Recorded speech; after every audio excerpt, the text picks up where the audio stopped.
tanto que hay personajes así pintorescos. Pues que integran este ciclo las producirá don José Núñez Asencio.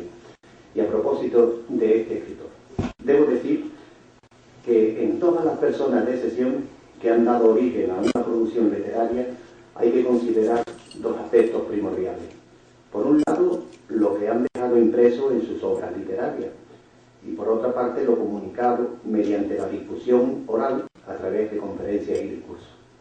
Como sabemos, Pepe Núñez Asencio, el ponente de hoy que nos acompaña, debido a su doble habilidad, tanto en la expresión verbal como en el arte de escribir, ha ido forjando un estilo propio y original, y gracias al análisis pormenorizado que ha ido realizando, investigando y recopilando sobre hechos acaecidos de esta ciudad, hoy podremos conocer algo más de esa Sevilla que ya se fue y que no creo que vuelva.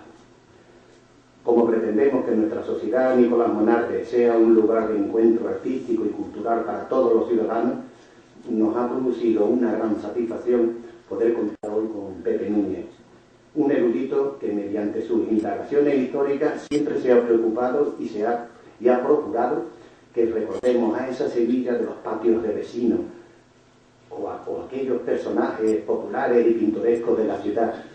Y todo esto para que nunca se pierda, para que no caigan estas cosas en el olvido. La interesantísima disertación que en breve pronunciará nuestro protagonista se titula El Corral del Conde, y es, como dije antes, la primera de un ciclo que ha organizado la Sociedad Nicolás Monarde, para que desde el Real e Ilustre Colegio de Médicos se pueda ofrecer a todos los que estén interesados en la historia no tan lejana de Sevilla, y para que puedan conocer o recordar lo típico, lo pintoresco, lo monumental, lo tradicional o lo legendario, e incluso hasta lo actual y muchas cosas más de nuestra ciudad. O al menos para que se mantengan vivos en el recuerdo y no caigan en el olvido. Aquí he traído unos libros que creo que son a buen precio, que hablan de muchísimas cosas de Sevilla. Aquí estoy viendo la estatua de Becker, en fin, que tocan muchos temas. Pero, de todas maneras, para no retrasar ni un segundo más la intervención del ponente de esta noche, tengo el honor de pedirle la palabra a don Ángel, el presentador de este histórico e interesante evento. Cuando quiera, Ángel.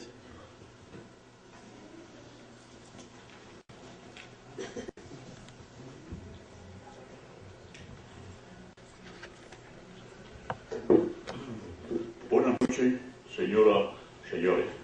Mi querido presidente Carlos Álvarez Martínez y también querido compañero de vicisitudes de Noche del Baratillo, porque hemos sido de los poetas ocupas cuando nos echaron de la sede allí en Escuelas Pías y salimos en los periódicos, en la prensa, porque tenían que darnos un nuevo local. Y ahí estábamos nosotros. Conozco a Pepe Asencio desde hace muchísimos años. ¿Qué decir de él? De una forma clara, nítida, nuestro presidente ha dicho por qué nos reunimos hoy. Pero yo no podía irme de aquí sin darle ese punto de sal, ese punto de pimienta que merece Pepe Núñez.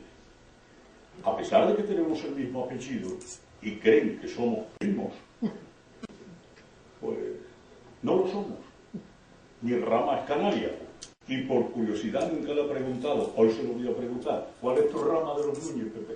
Pues viene de San Vicente de Alcántara, que está entre Badajoz y Cáceres, allí en la esquina de Portugal. Hay una rama también de los Núñez.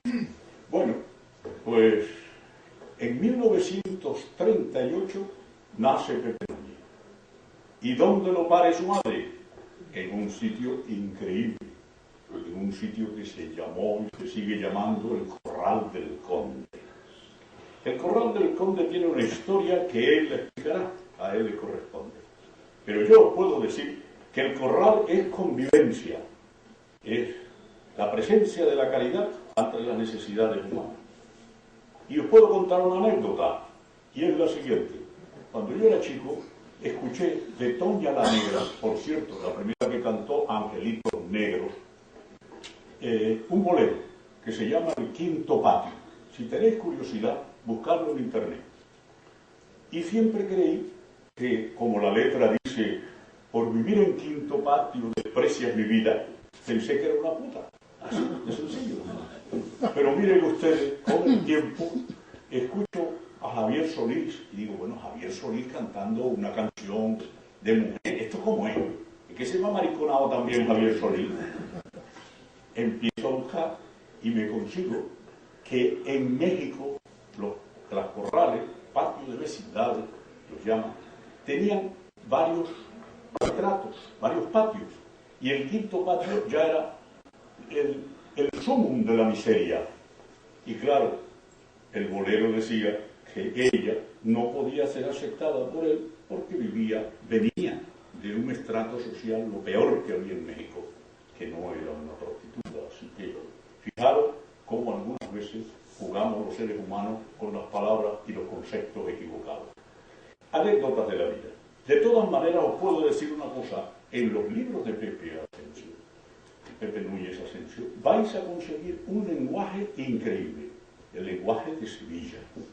Este lenguaje lleno de grasejo como lo es él. Escuchar a Pepe Núñez es una delicia.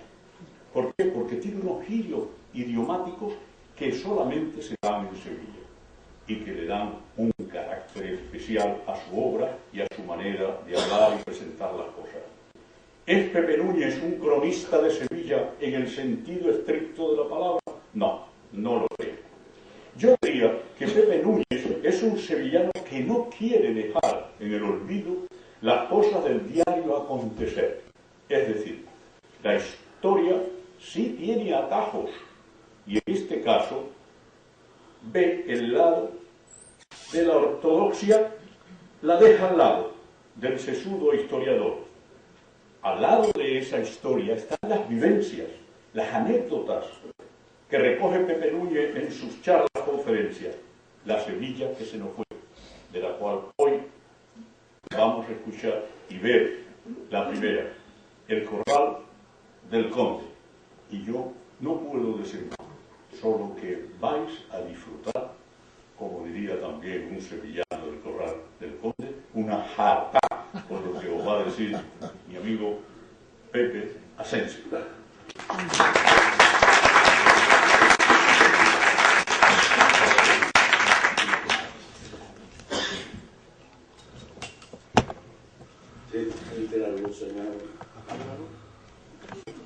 Alguna luz, a ver si se vean de la diapositiva.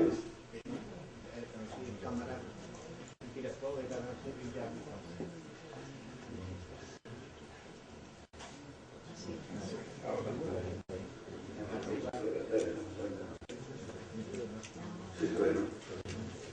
Querido don Carlos Álvarez Martínez, director de la Fundación Bonalde, y don Ángel Alberto Núñez, querido, muchas gracias por ofrecerme esta oportunidad. Y hoy empezamos el ciclo que me tenéis concedido y espero que sea de vuestro agrado y me permitáis volver para terminar el ciclo cuando menos.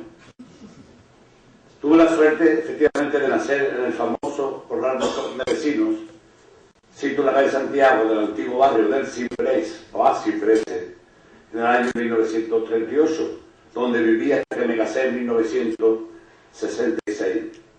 En el repartimiento del rey conquistador para agradecer a los que le ayudaron a quedarse con Sevilla en la collación de Santiago, le corresponde a Juan Mendoza el Chico y actual hotel de las casas del rey de Baeza, al que era su rey moro, Abdelmón. Se convirtió al cristianismo, está enterrado en la catedral, por fin. Al menos desde el año 1584 se llamó calle de Santiago Viejo, también fue denominada como calle Ancha y Ancha de Santiago, y también en el año 1630 del Hospital de San Cosme y San Damián. Y desde el periodo de 1634 a 1713 se llamó Hospital de la Buga, que estaba instalado donde hoy está la calle Carrión Mejías, hasta la construcción del Hospital Central por doña Catalina de Rivera. Aportaré algunos datos relativos a esta casa y comentaré algunas anécdotas y vivencias de las muchas que se produjeron en la época tan dura que nos tocó vivir, esperando sea todo ello de su agrado y ayuda a la mejor comprensión de la forma y desarrollo de uso y costumbre de una parte singular de nuestra querida Sevilla que se nos fue y no volverá, que era el cobijo propio de la época de unas 450 personas, aproximadamente, juntada por habitación, habitantes que había en cada sala. 450 personas. Y luego eran 132 habitaciones, unidos por la de horno. Igualmente magnífico en la actualidad. Son 77 entre apartamentos y estudios. Y en 1991 quedaban unos 500 corrales, y en los años 30, 2/3 de la población sevillana residía en corrales y casas de vecinos antiquísimas. En tiempos que funcionaba la alhóndiga del pan, frutas y verduras, creada por los árabes y continuada mucho tiempo por los reyes cristianos, en todo su entorno se registraba gran movimiento de carruajes, existían varias posadas, fondas, mesones, y alrededor se conoce como primera fecha de su existencia el año 1411, porque antes hubo allí, por lo visto, una mezquita. Esta es la pintura ecuestre del conde de Olivares, padre del conde Duque, claro, que nació en Roma en 1587, que es un poco, falta un poquito de luz, pero vamos a ver que era hijo de Enrique Guzmán, embajador de España en Roma, conocido como conde Duque de Olivares, que realmente era conde de Olivares y duque de Sanlúcar de Mayor, marqués de Liche, conde de Alarcoya y valedor de Felipe IV. Como fecha concreta en 1576 por la escritura del mayorazgo de Pedro de Guzmán, conde de Olivares, que en 1964 regaló don Santiago Montoto a la duquesa de Alba, titular de dicho condado, así como otros muchos con motivo de la boda de esta, aunque no me ha sido posible localizarlo, a pesar de las gestiones efectuadas tanto en el Palacio de Liria de Madrid como en el de la Dueña de Sevilla, pero dada la fuente de información creemos y damos por buena. Este era acta capitular en el que se pidió en 1568, debido a una epidemia de peste que se adueñó de los moradores del Corral Conde, y fue solicitado al ayuntamiento su aislamiento por los vecinos de la población para que no se propagase esa enfermedad. Fue construida a instancia de dicho conde, de aquí el nombre, padre del conde Duque de Olivares, la padre Guzmán, que lo heredó además de varias poblaciones. Bueno, posteriormente se dice que fue utilizado como casa cuartel de los migrantes, así como convento de monjes y luego para vivienda de familia de obreros, hasta 1975, pero desde unos años antes, por falta de reparaciones y consiguiente deterioro general, fallecimiento de sus moradores y traslado a viviendas o pisos con más comodidades, quedó deshabitado. Después reconstruido, convirtiéndose sus salas y estudios en apartamentos desde 1984. Esto fue debido gracias a la intervención de la institución Pro Sevilla, a la que pertenecía el Duque de Segorbe, y cuya entidad consiguió que se le nombrara Monumento de Interés Turístico Nacional en el BOE del 18 de enero de 1980, evitándose así su demolición por el ayuntamiento conforme lo tenía previsto, al igual que otros muchos corrales que fueron derribados impunemente. Y el polémico pintor y escritor inglés Richard Ford, el que pintó las puertas de Sevilla, así como varias de las iglesias que hoy conocemos, vivió en nuestra ciudad durante 1830 a 1833 y según crónicas frecuentó el mundo del Corral del Conde. Y en el libro Los Corrales de Vecinos de don Francisco Morales Padrón se indica: González de León dice que a mediados del siglo XIX en él vivían 4.000 personas. Y también se ha dicho que contaba con tantas habitaciones como días del año. Pues no, realmente tenía 107 habitaciones, con promedio de 3-4 personas, que multiplicado hace un promedio de 365. De ahí la confusión de dicho popular. Además del Corral de Horno, que fue sesionado de aquel que actualmente de nuevo forma un solo edificio, que contaba con 20 de habitaciones, 70-80 vecinos, así que aproximadamente 450 moradores. Por supuesto que era imposible que vivieran en él 4.000 personas, aun en tiempos del siglo XIX, o bien se trata de una errata de imprenta no subsanada. Y el también ilustre escritor sevillano, como bien contó don Raúl Strauss, hizo un estudio de interés histórico, social y costumbrista con el título Los Corrales de Vecinos, que fue publicado en la serie de Bibliotecas Populares y tal, en 1894, reeditado en 1961 y con rubor.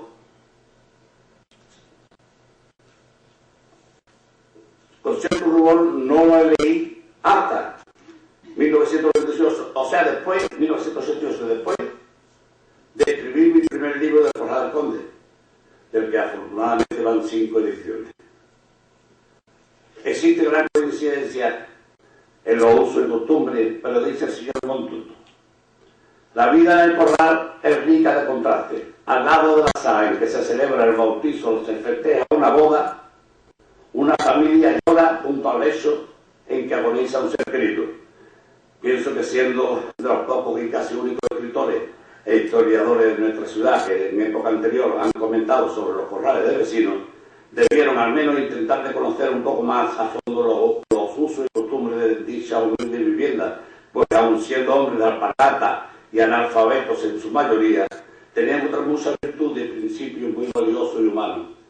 Es más, creo que anteriormente se sentiría con mayor intensidad, y pienso que en su época debió ser mayor aún el sentimiento y la solidaridad, pues quizá por su inferior posición a todos los niveles, en esa carencia se haría más patente la confraternidad entre los más necesitados, y en las casas y corrales de Vecinos eran ejemplos constantes esas virtudes, por lo que he de expresar mi absoluta discrepancia. Esta puerta, la anterior, era la puerta de mi casa. Esa, esta de aquí a la izquierda, eran 2 habitaciones aquí en la planta baja.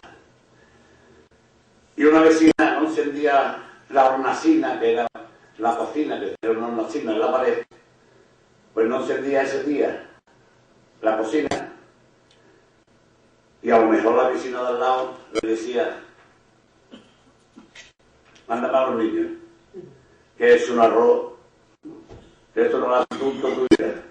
Y le mandaba a los niños, le daba el plato de arroz y lo comía.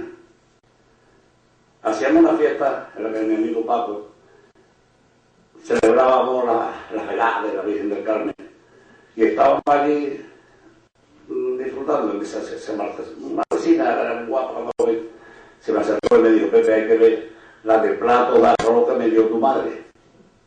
Y es verdad, ella se crió sin padre, y nosotros éramos 7 hermanos, pero mi madre le gustaba poco trabajo, le echaba un puñado más de arroz y parteó a la madre, la laburé, y ella comía eso y me lo agradeció al cabo de 50 años. Eso me llenó de satisfacción, por supuesto. Y la prensa, en distintas ocasiones, se hizo eco del Corral del Conde por diferentes motivos, como fueron las verbenas de la Virgen del Carmen, pues existe una pequeña capilla con un cuadro de la señora del siglo XVIII y autor desconocido a la que se consideraba como patrona de la casa.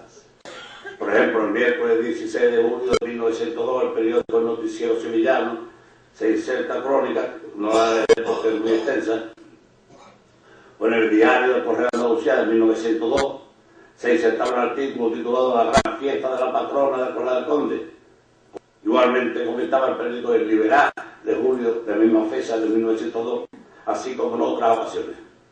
A esta Virgen del Carmen se le atribuyeron los milagros de personas que cayeron desde las barandas de los corredores y no les pasó nada. Estas fueron María del Carmen Tirado, así como un hombre apodado Machaco porque creo que estaba el aguardiente, que era un delirio, y ambos vecinos del Corral del Horno. A este hombre se llamaba Rafael Lobato Gallardo, era charrorista y bebía lo que no había los escritos. Se cayó desde la baranda, y cuando se pegó el batacazo, ¿cómo que te lleva todo el pecado? Que es verdad, ¿eh? Un testigo que está aquí en segunda lugar, que el Pablo, era testigo del tema de este hombre que era. Y el hijo fue el que me contó también esto. Pues en el año 1924 nos visitaron los artistas norteamericanos Manny Pickford y Grando Feynman, famosos artistas que se dejaron fotografiar entre algunos vecinos. Y ese día estaban tocando los niños con la pelota de trapo y se embarcó en el tejado de los retretes. Y el artista dio un par de saltos por las pilas de la bar y se subió a recoger la pelota y visitó una sala donde estaban varios niños jugando y dijo: viven como conejos. Eran los años 20. Efectivamente, el arte tercermundista en la época era así. Y al poco tiempo volvieron y dejaron 200 pesetas. En aquella época para juguete para los niños y vino para los hombres. Fue exactamente lo que dio este hombre. Pues antes y después se rodaron películas, tanto en el cine mudo como en el sonoro, en blanco y negro y en color, con lo que se demuestra la presencia en los acontecimientos de Sevilla. Violetas imperiales con Raquel Melle, El burrito de la cruz, en los años 20 en el cine mudo, luego Suspiro de España con Miguel y Castro, y en esta película se filmó una escena que fue verídica. Se trataba de una pelea entre vecinas, de manera que las pilas para lavar, se apartaba por la noche, se echaba un trapo y ya estaba señalada. Pues una cogió el trapo, lo quitó y se puso ella a lavar. Aquella era nada más y nada menos que Carmen, la gorda, la que había apartado ella. Oye, esta pila la parte ya noche para lavar yo. Aquí no había trapo ninguno. ¿Cómo que no? Que sí, que no. Se agarraron por el moño hasta que la gorda tiraba la otra el pilón. Pero comentaron al director de la película, Suspiro de España, que recogió una escena en este sentido y luego puso al final, que era el fin de la película, y puso en un papel que el niño había escrito, en un papel de traza, con una tiza, dice: no tocar, peligro de muerte. Esta es la madre era Menúa, efectivamente. Así pasaron y siguieron la película esa, si la recordáis alguno de ustedes, ese era el final. Y luego fue La mujer Pérez, de Brigitte Bardot.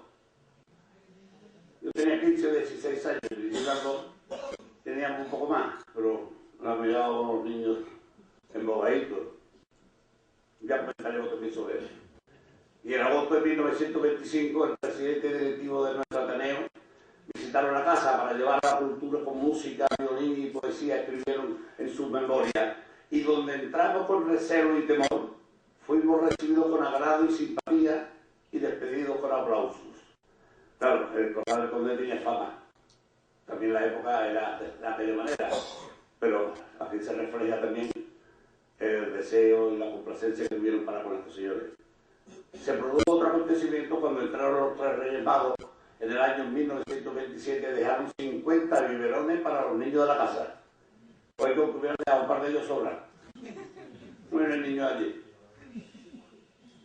A un amanecer al próximo día del Reyes apareció en una de las pilas para lavar una maleta. Y entonces abrió la maleta y dijo: mira, una pelota, este va mi niño para jugar a mi niño. Ay, mira, una raqueta de tenis. Ay, me toma mi niña. Pues se llevaron por lo que había la maleta y efectivamente al día siguiente vino dos policías secretas a la casera. Era Manuela la casera. Dice: Manuela, aquí estos han llevado todas las cosas de la maleta y resulta que aquí esto había sido un robo que se había hecho en la puerta sala de una casa de deporte. Así que todas las cargas de las cosas que la devuelvan. Todo el mundo con el miedo que lógico que tenía. Bueno, me devolvieron no para una, sino para 3 maletas.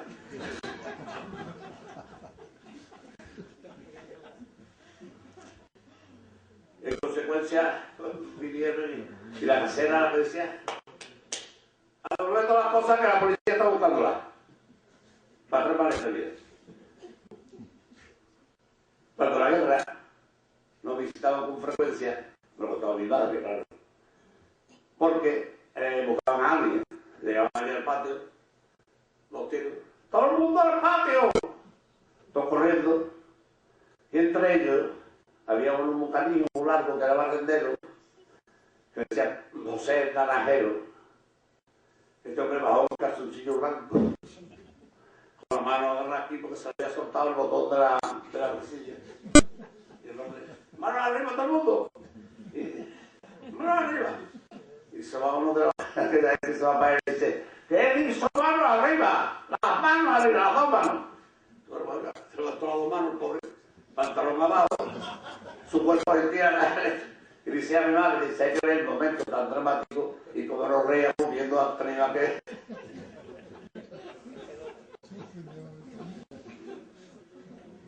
Y unos años después, durante la velada de del Carmen, se festejaba repartiendo a los niños una bolsa que contenía un huevo duro, un pollito de leche, una naranja y un chocolate de arenoso de la Virgen de los Reyes, del Borriaga, que tenía más arena que el chipión.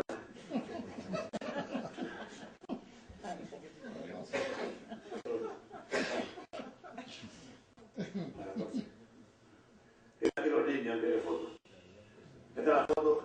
Mi hermana es la que está aquí a la izquierda, que tiene una flor en el pelo. Esa es mi hermana la más chica.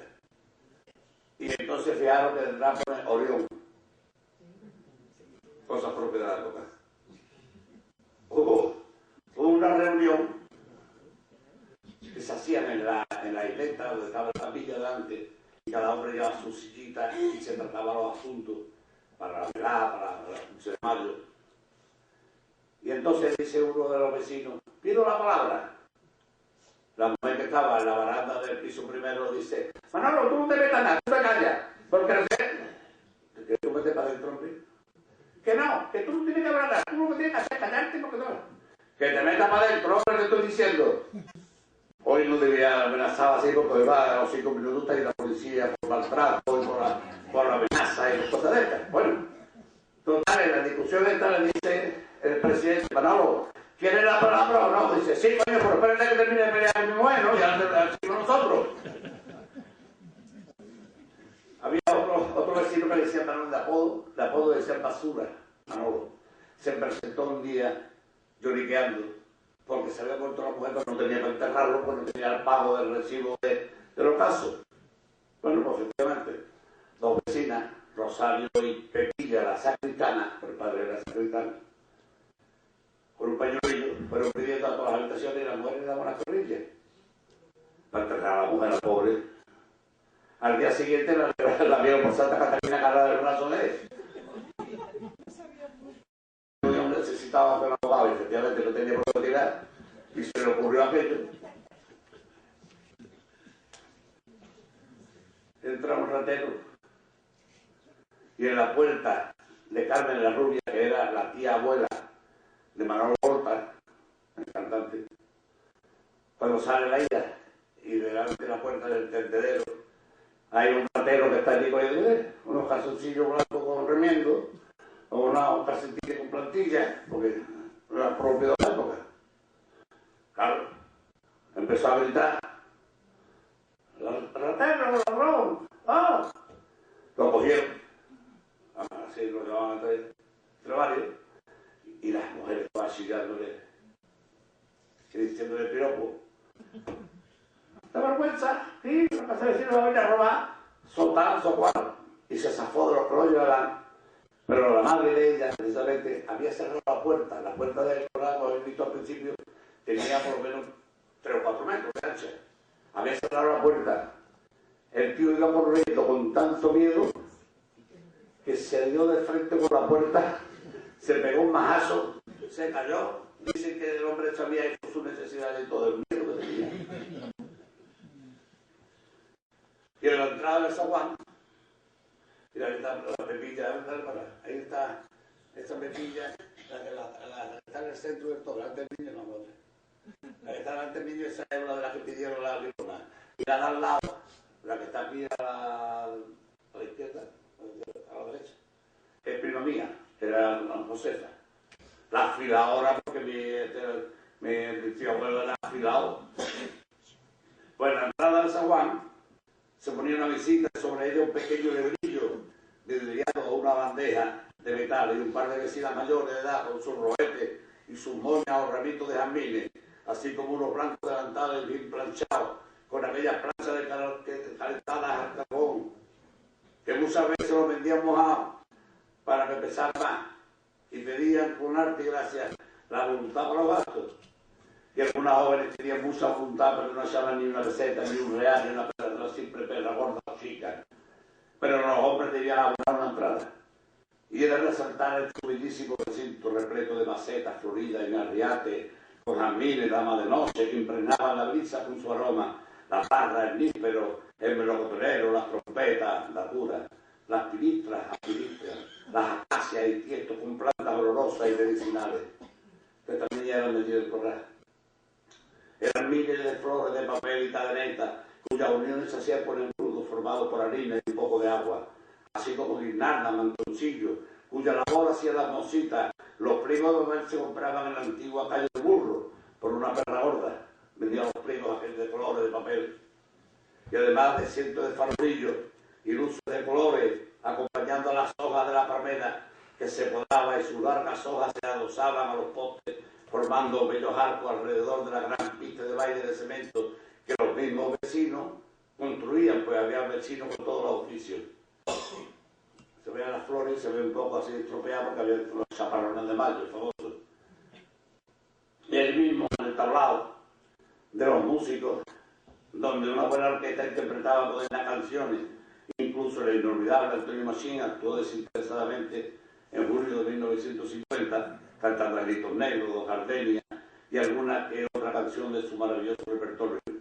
Y ante el enorme éxito, pues entonces Eladio, que tenía una imprenta ahí dentro de la casa, puso otro cartel diciendo que iba a cantar Jorge Negrete.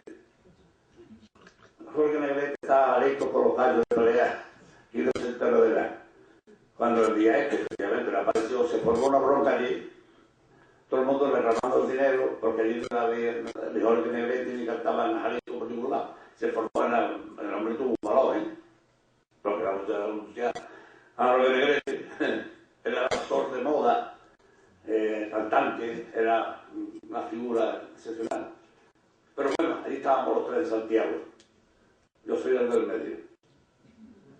Y cantaba por nuestras coplas de la primera jornada de los Panchos. Alma, corazón y vida, corazón, corazón. Recuerda aquella vez. Pero ante la visita de los extranjeros, los turistas, un vecino, Manolo Arcillero, en la puerta de la capilla puso una ranura y puso un letrerito que ponía. Gracias.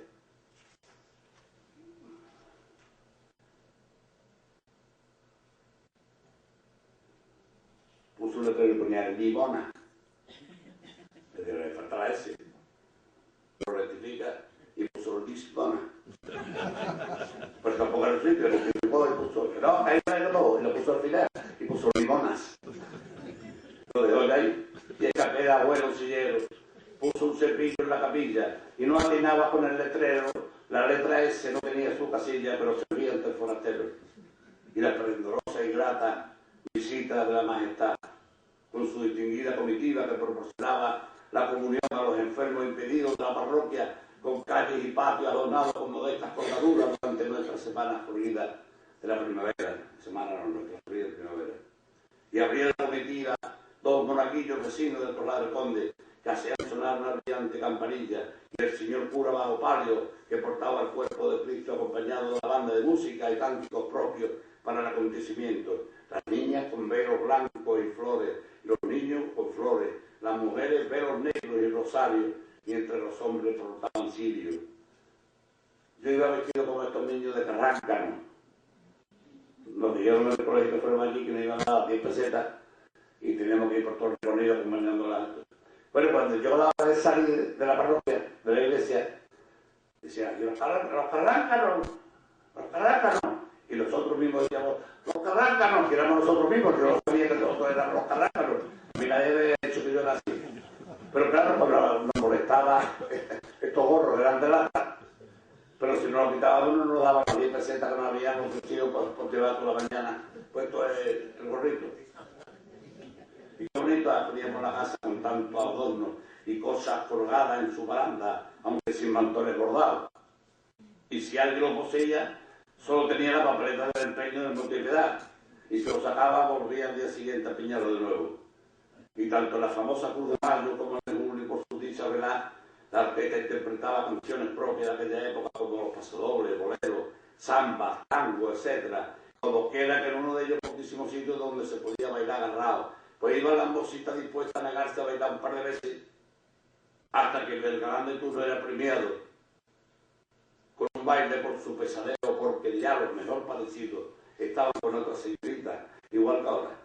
Aunque ellas cuando bailaban con su mano izquierda empujaban hacia atrás al guayabo para así guardar la distancia de vida.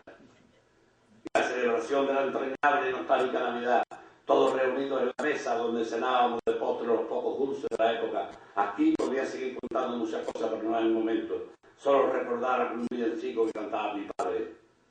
Esta noche llovía y mañana hay barro, 4 tiros de mula lleva mi carro. 4 tiros de mula, 4 girones, 4 mozas que roban los corazones. Ya suben y bajan los vasitos llenos, y hasta que digamos, bueno, está lo bueno.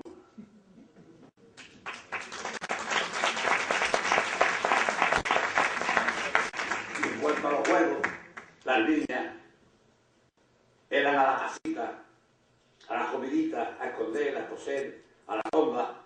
Este es el que más me gustaba. Yo me miraba cuando estaban las niñas, o sacaban al tejo, al turco, y nosotros niños a la pelota, a la lima, al trompo, a la caída, a la piola, a policía, al drone, al rey cojo, al aro, las tangas, en la billarda, al pandero, a la bola y otros muchos. Ahora los niños y la juventud dicen que se aburren.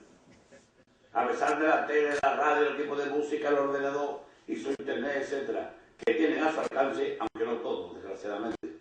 Y quiero recordar toma de dicho, casamiento y bautizo celebrados en las casas y corrales de vecinos con una tapaguana de vino del Peleón y aceituna.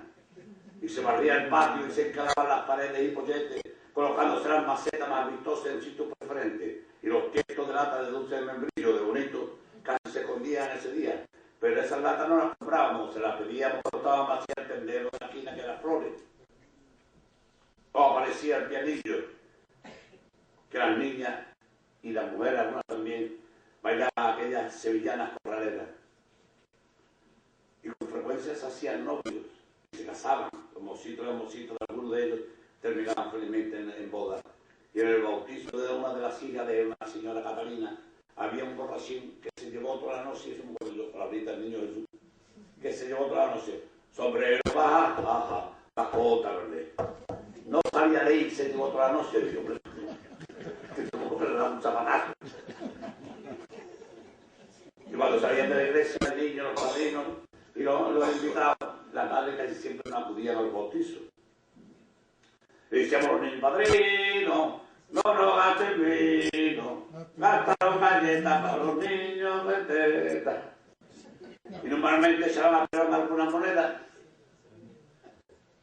Y cuando ya no dejaba de echar, no usaba más, le decíamos a los niños, la madrina una sardina y el padrino un boquerón, que los echen al pilón, y se le peleaba al pilón de la casa. Y con todo cariño y costumbre tradicional, hacíamos los niños un pequeño paso sobre un simple cabo de madera, cubierto con papel rojo en el que sobresalía el Monte Calvario, donde incrustaban una Santa Cruz, de la que pendía un par de pistolas blancas y dos. Ese es del compañero. El que está aquí agachado a la izquierda, a la derecha, está ahí sentado ahí atrás, la segunda fila, es el Pan Cruz. Y yo soy el que estoy a la vera, que soy el segundo de la parte derecha, de judicia. Pues ya no estamos ahí la mitad.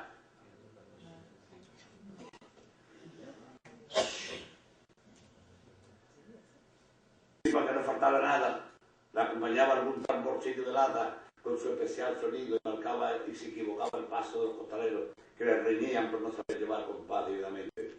Las niñas y los niños de menos edad pedían diciendo una limosnita para la Cruz de Mayo.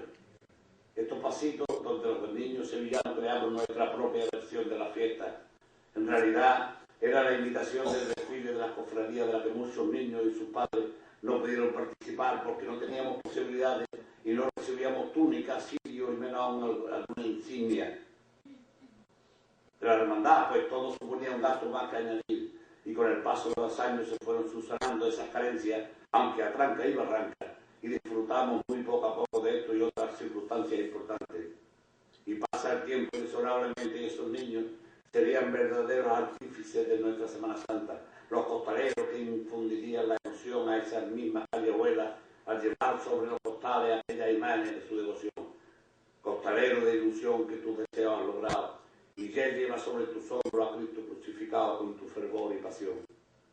Y los patios eran verdaderos paraninfos de confraternidad y ejemplo de convivencia, y en el ambiente de solidaridad que solía reinar, era lo que compensaba las incomodidades que teníamos que afrontar. Hace poco, conmemorando a aquella señora de la fiesta, lo comenté antes, esta señora Loli, que era tan guapísima, y fue la que le dijo a mi madre, o sea, mi madre a ella que le podía dar el arroz y comía ella, y me lo agradeció infinitamente. Cuando venía el revisor de la sevillana, para notar el consumo, en arriba! La gran mayoría teníamos colocado el puente, la trampa. Y las mujeres salían corriendo para su sala, para mi casa, para que no la viera. Una de ellas se cayó delante del revisor y él tuvo que ayudarla y le dijo además, yo no sé para qué correr tanto, si llega a tu habitación tengo que tardar por lo menos un cuarto de hora, si no me y yo estaba un día agarrando la escalera a mi padre y él estaba arreglando la trampa. Y yo había agarrado la escalera y se equivocó de cable y le pegó un chuplegazo. Salió grande y yo digo, pues le dirá a mi padre ahora. Yo desde entonces no he vuelto con una bombilla, para la no, por si acaso. Y yo venía un día del colegio de la Baltasario, llovinando, mi madre me quitó la ropa porque estaba mojada. Me quedé dormido en la copa, en el brasero, en la mesa de camilla, me quedé dormido. Y cuando me llamó mi madre, vi que tenía delante un plato con un pedazo de filete. Oh, perejil, con pececillo de limón. Esta carne de ballena. Valía 12 pesetas al kilo, pero no gustó la carne de ballena y no gustó mucho. Durante los días de feria, pero cualquier otro día, las niñas, las colas se formaban para comprar carne de ballena.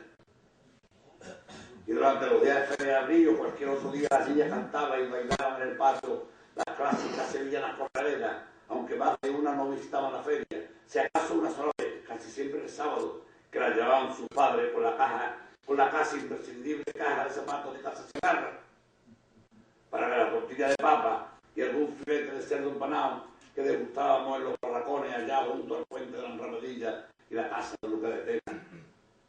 Al entrar en la calle del infierno, a montarnos los cacharritos, aunque solo fuera en los caballitos, la noria o los coches locos, era como un sueño. En aquella época no podíamos ni pensar en poder entrar en alguna caseta, si acaso ver desde la barandilla de la calle cómo se divertía y comía los de adentro, por ya que ello se acabó. Yo voy a castigar tarareando la sevillana que le tengo dedicado a las mujeres del corral con mi en general todas. Y si están aventando en el corral el carbón mojado para poder planchar. Para poder planchar ahora que no llueve y se ha secado toda la ropa del corral. Un niño con la pelota ha manchado una bata y un mantel. La casera riña al niño y su madre le replica, la vecina se entromete. Aún la que se armaba por un go que el niño mete. Y el corral del conde, todito de un salero, privilegio de Sevilla y el mejor del mundo entero. Gracias.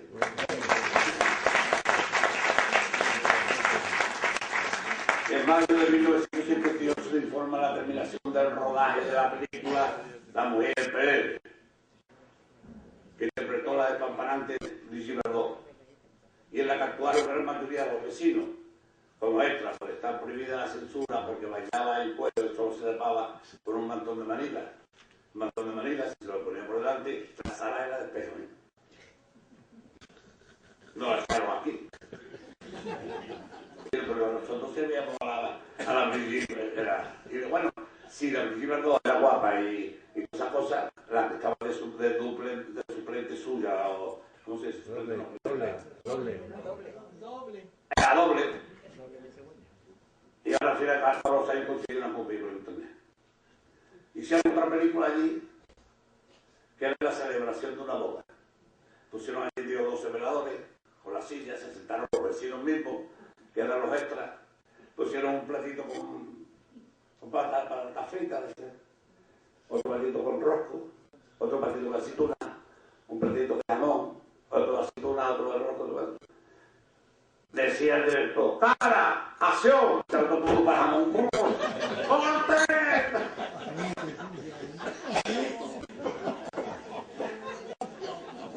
Esto no me llamo la figurena. El jamón. El ladrón en la casera quería comprar una máquina de coser, tenía que pedir informe. Y entonces vinieron a preguntar a mi madre, que era amiga de ella. Y dice, usted esta señora se oiga por esta fatal. Dice, ¿por qué? Dice, bueno, no trabaja nadie. No trabaja. Se creía mi madre que venían de Carita. No trabaja ninguna. Que cuando yo traje en el pueblo tendrá gente que va con más hambre que ella aquí. Entonces, dice, nada. Efectivamente a la mujer no le vendieron una máquina de coser. para hacer a mi madre, Ramona y a mi hermano me queda tanto que me tengo puesto que me hubieran dado de la Cáritas, me han negado a venderme la máquina de coser. Había una barbería en la calle San Fran, que era un gitano, alto, serio, y cuando íbamos a pegarnos, nos pedía primero la peseta, porque si no podíamos decir al final, dice mi madre que es fiado. Los devolvía la peseta con una botella de agua carabaña, llega a la esquina a casa de Jesús, que la llena de tinto. Dice mi madre que me deja de tinto, toma.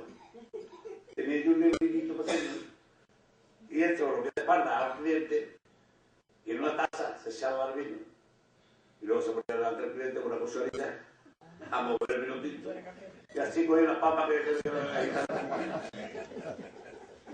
fuimos mi madre y yo a ver a mi padre que estaba en la pirotecnia, trabajaba en la pirotecnia, y me lo operaron del pie en el hospital militar. Íbamos con mi madre y yo, atravesábamos el campo, los cuarteles de Pineda hasta allí,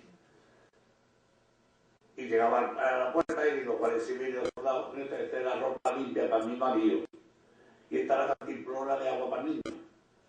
Y yo, vamos, esto era minutito para mi padre. Bueno, hacíamos una botella, nos ponía ahí escondida, y cuando ya nos veníamos decía mi padre, Ramona, la cantimplora de agua para el niño que no se te vaya a olvidar la próxima vez para traerla. Se soltaron unas reservas en el corral para se soltaban reservas. Este es uno de ellos que tenía entre intereses. Eso decían el pirata, siempre lo decía como pirata. Y otro que era amigo le dimos un homenaje el lunes que era Antonio Vieja. Y en la tarde del día 29 de mayo de 1972, durante la 1 de mayo, se celebró una ópera flamenca por un cantado que iba con Mateo, que era el chiquito de San Marcos. Nació allí en la casa y murió también en la casa. Y el Antonio Vieja.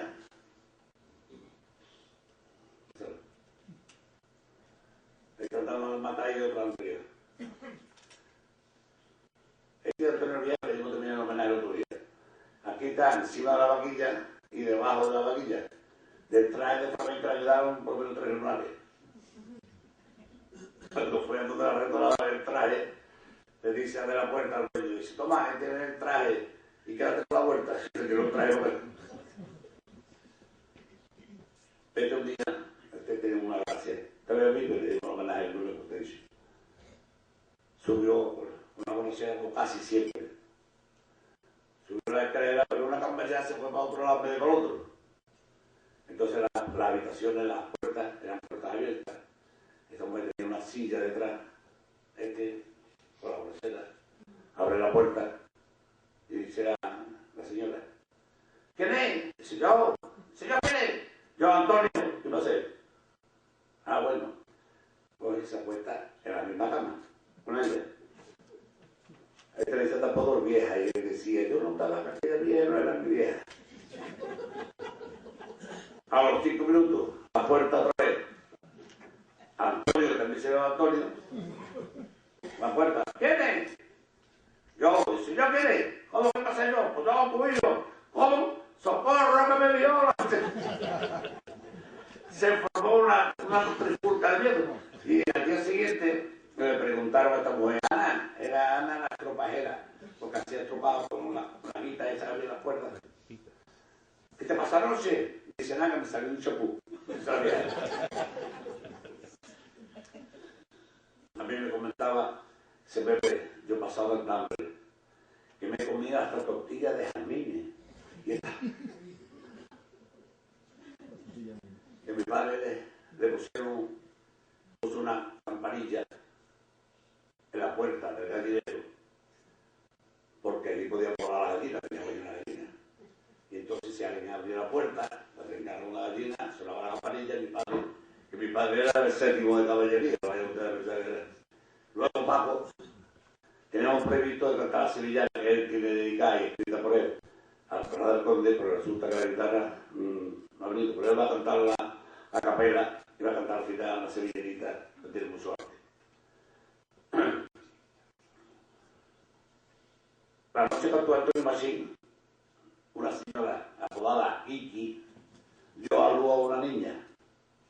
mientras estaba cantando el machine, ella estaba alimentando a la pobre. Y el nieto de Enrique la pelotera, que tenía una gallina, y por lo visto tenía un huevo cerca, y quería sacárselo por el hambre que tenía el chiquito con un alicate. La gallina le dijo de todo, por hijo. Este es un grupo de hombres todos de la casa.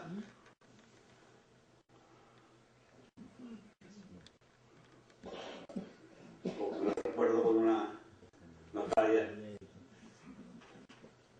Recién pasada la hambruna, pero poco después sucedió que esto lo que voy a contar es tan cierto y verídico que aunque yo era muy pequeño lo tengo grabado como caso especial y atípico. Recuerdo era el mediodía y fue una comida especial, tan poco usual y frecuente que aún perdura en mi mente por cada clase señorial. Época de hambre y miseria, eran años de posguerra y cuando todo nos faltaba y por su ausencia brillaba la peseta en duro, perra. Sin trabajo ni online, con tan escasos caudales, la familia numerosa comía pero poca cosa por sus muchos comensales. Garbanzo, patatas fritas, guiso de papa con laurel, chícharo, lentejas, arroz, siempre con unas papitas y alguna vez un bistec. Pues resultó que un buen día, cosa rara y señorial, como al principio decía, apareció en nuestra mesa una fuente, como olía. Vaya pedazo de fuente toda llena de carne humeante, que al verla frente a mí se me cambió el semblante y estaba lista a perder. Ay, madre mía de mi alma. La veía y no me lo creía, pero ¿qué es lo que pasa? Yo miraba y me sonreía, primero por ver la salsa, y no estaba buena. Ocupaba una medalla. Y me frotaba las manos y me lanzaba la batalla por los cristianos.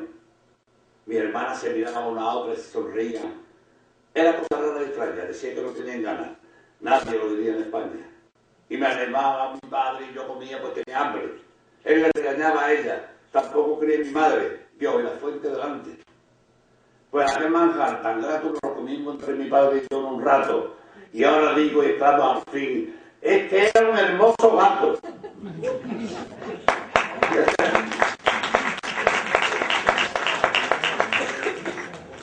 Y Francisco Cruz, que era el clásico maestro zapatero, y tenía un gran bigote a los Stalin, era comunista de los de la primera jornada, y daba clase a los niños para enseñarles a leer y escribir algo.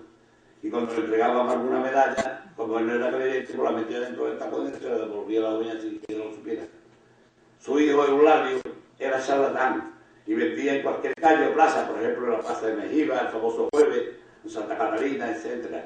Y vendía plumas estilográficas y decía, esta no es una parque, pero es parque la compra por la módica cantidad de 3 pesetas. Y además se llevará el monedero flexible y duro de piel de himno de canguro viudo. Y por si fuera poco, la casa también le regala una preciosa corbata. Otra frase decía, peine para que te peine. Y otra vez se decía, pluma estilo de África, el gran invento de los africanos, la pluma que escribe sola, y os lo voy a demostrar. Ponía la pluma, ponía el papel y ponía sola, escrito sola. Y entonces decía también, el último invento, la pluma que escribe sin falta de ortografía. Y la toda la tecnología, lógicamente, los libros editados, aunque con más detalle, y muchas de ellas se producían por la paupérrima situación económica y de tremenda escasez, pero la convivencia era más humana, fraterna y solidaria que los bloques o pisos o urbanizaciones actuales. No olvidamos las incomodidades que ocasionaba la falta de agua corriente de todas las salas, los tendederos, los servicios comunitarios, las pilas para lavar la ropa que a veces causaban las peleas entre las vecinas, las diminutas cocinas, que eran simples una cinta en la pared, y los indeseables insectos que tanto nos castigaban nuestras sufridas cabezas. En una de estas hornacinas estaban asando un pescado, no era un barbo, pero había uno que decía que romperlo y él pasa por allí. Romperlo de toda esa pared. La hambre que tenía. Cogió el pescado, se lo metió en el bolsillo, pero el pescado también estaba un poquito calentito. Y cuando empezó a calentar aquella parte tan sensible, empezó por el paseo y dijo, ¡corro, lo saquemos! Pero no se sacaba el pescado. Se lo tuvieron que sacar entre 2 o 3. Mi tío tenía ni el duque de feria, los últimos meses antes de morir, vivió allí, puesto que su hermano después de lo que reconstruyeron del corral. Y sería sábado de feria, eso de mediodía, íbamos mi padre, mi madre, mis hermanas. Mi madre quedaría en casa descansando, eran 5 hermanas. Y desde acá a Santiago, por la calle Guadalupe, dirección a la feria. Las 5 con trajes de flamenca que ellas mismas hacían. Y al llegar a la altura de la cristalería Jaime del Pozo, se asomaron los empleados y le dijeron a mi padre, entre otros piropos, abuelo, vaya ramo de flores. Fue dicho con arte y mi padre se sintió orgulloso a la vez que expulsaba por la boca gran cantidad de humo del cigarro puro que fumaba con avidez. En verdad era el ramo de flores más hermoso y colorido que se pudiera contemplar. Un ramo compuesto por una rosa, una azucena, una gardenia, una camelia y una dalia. Así eran mis 5 hermanas. 5 flores olorosas, alegres y esplendorosas, como el tañer de campana en despertar de mañanas, belleza de primavera, de colores miel y cera, y elegante cual paloma, con su distinto aroma, y amor y honra por bandera. Permiso.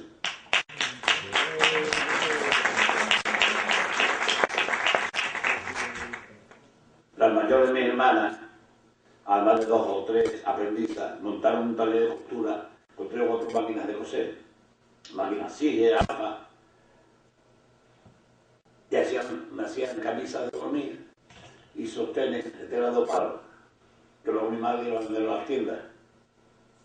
Yo iba a la calle Luis Toto porque hacía unos bordadillos para las camisas de dormir, y yo iba a recogerlo allí, y yo tenía 8 o 10 años. Y el aparato de radio lo compró mi cuñado, hasta que nosotros compramos uno con 10 letras con gato en un Telefunken, que eran aquellos famosos Doroteo Martí, Amarrosa, Los hijos no se venden, etc. Así como la serie de Los hombres buenos del Guillermo Sonfiel Casaseca, o el popular y famosísimo concurso Conozca usted a sus vecinos del doctor Rafael Santisteban. La niña del zapatero y eso, creo que no lo encuentro aquí. Tengo fotos de ella que cantaba en Conozca a sus vecinos. Y tenía una foto que no la veo, que salía con una Pepe de Rosa y caminaba con los que están entregando el premio. El premio era un corte de traje que le daba a la de San Sebastián, que era el premio que le daba a la pobre criatura. Pero bueno, era la época. Y en los patios era un continuo desfile de vendedores ambulantes que pregonaban con estilos muy peculiares los productos que ofrecían tan diversos y originales. Y Carmen Castaño, la curra, una vecina muy mayor de edad que tuvo tanta belleza gitana que el director del Museo de Sevilla. Gracias. Ese es Carmen.